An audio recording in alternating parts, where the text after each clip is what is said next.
Among the scriptures of the Hindus, the most sacred are the Vedas. There are basically 4 Vedas. The Rig Veda, the Yajur the Sam Veda, and the Atharva Veda. If you read the Yajur it's mentioned in chapter number 32, verse number 3. Natasya pratima asti. Of him there is no image. Almighty God has got no images. It's mentioned in the Yajur chapter number 40, verse number 8, that Almighty God is bodiless and pure. And the next verse of Yajur chapter number 40, verse number 9 says that Andhatma pavishanti ya asambhuti mupaste. That they are entering darkness, those who worship the asambhuti. Asambhuti means the natural things like air, water, fire. And the verse continues, they are entering more in darkness, those who worship the sambhuti.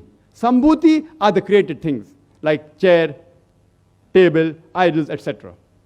Who says that? Yajur chapter number 40, verse number 9.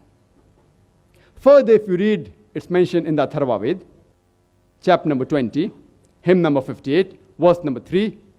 Dev Mahaosi, verily great is Almighty God.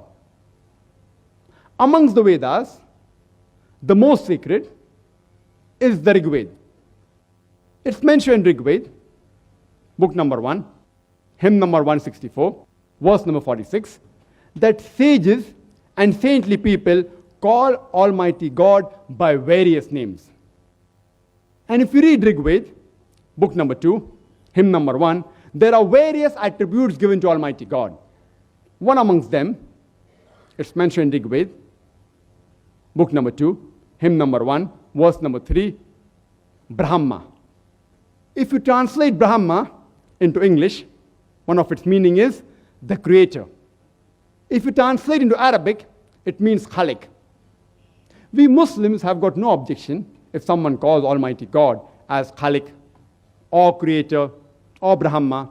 But if someone says that Brahma is Almighty God who has got 4 heads and on each head is a crown, we Muslims take strong objection to it. Moreover, you are going against Svetasvatara Upanishad, chapter number 6, verse number 9, which says, Na tasya pratima asti. Of him there is no likeness.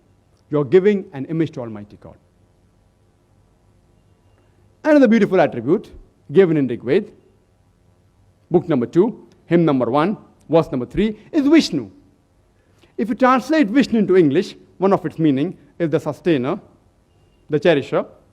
If you translate into Arabic, it means Rabb. We Muslims have got no objection if someone calls Almighty God as Rabb, or sustainer, or cherisher, or Vishnu. But if someone says that Vishnu is Almighty God, who has got 4 hands, and one of his hands is the chakra, the discus, and one of his hands is the lotus, we Muslims take strong objection to it.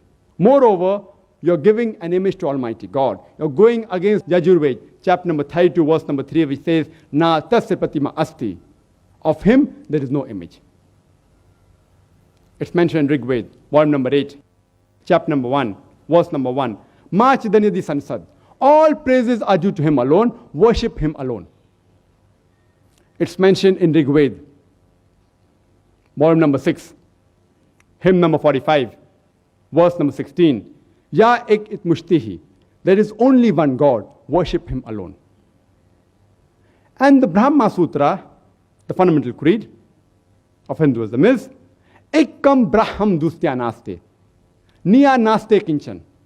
Bhagwan ek hi hai, dusra nahi hai. Nahi hai, zara bhi nahi hai. There is only one God, not a second one. Not at all, not at all, not in the least bit. So if you read the Hindu scriptures, you should understand the concept of God in Hinduism.